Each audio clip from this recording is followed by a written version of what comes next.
High লাগাও দৌড় কি করবো কি জানি না কিছু না, আমার মাথায় কিছুই ঢুকে না গাইস। আজকে আমি যে পড়াইতে যাই, টিউশন করাইতে যাই, আমার তো মাথার ভিতরে একদমই খেয়াল ছিল না গাইস। আমি তাড়াতাড়ি কইরা খালি গোসলটা কইরা খালি বোরকাটা পইরা খালি দৌড়ানি দিছি রে, আমি লাগাই দিছি রে।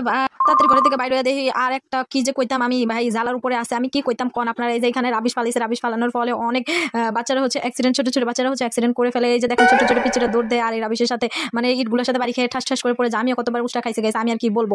এখন চলে আসলাম একটা ভয়ানক জায়গায়, দেখেন যে জায়গা হচ্ছে এখানে একটু নিচে পাড়া দিলে হইতেছে ঠাস ঠাস করে পিছলে খেয়ে পড়ে যাওয়ার অবস্থা। হ্যাঁ, তো আস্তে আস্তে ধীরে ধীরে তাড়াতাড়ি করে পার হয়ে গেলাম। আর এখানে একটা বিড়াল প্রত্যেকটা দিন বসে থাকে, আজ করে পাইলাম না, ভাবছিলাম ভিডিও করে আপনাদের মাঝে আমি দেখাবো কিন্তু পারলাম না। আজকের ভিডিওটা আমি আর কি কইতাম, কেমনে কি শুরু করছি নিজেও জানি না গাইস। সালাম তো ভুলে গেছি, সো আমি একটু এন্ট্রিটা দিয়ে নেই। সো হ্যালো এভরিওয়ান, আসসালামু আলাইকুম, it's me Anika, welcome back to my YouTube channel and Facebook page Anika is blog.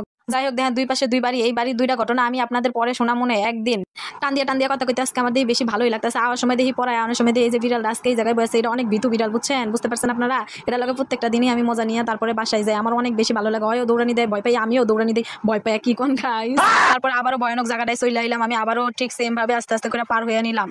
পার হইতে ঠাস করে একটা বড় জায়গায় লাভ দিলাম। লাভ দিয়ে এখন দেখাইতেছি, দেখেন এই যে লম্বা এই দুই পাশে দুই বাড়ি আর মাঝখানে যে দেওয়ালটা, এর আগে ছিল না, পরে করছে। এটার একটা ঘটনা আমি আপনাদের শোনাম। আর এই দেখেন বিকাল হইলেই কত কত কত মানুষ যায় হাজির হয়। আর কি কইতাম, ভালো থাকবেন সবাই, আল্লাহ হাফেজ।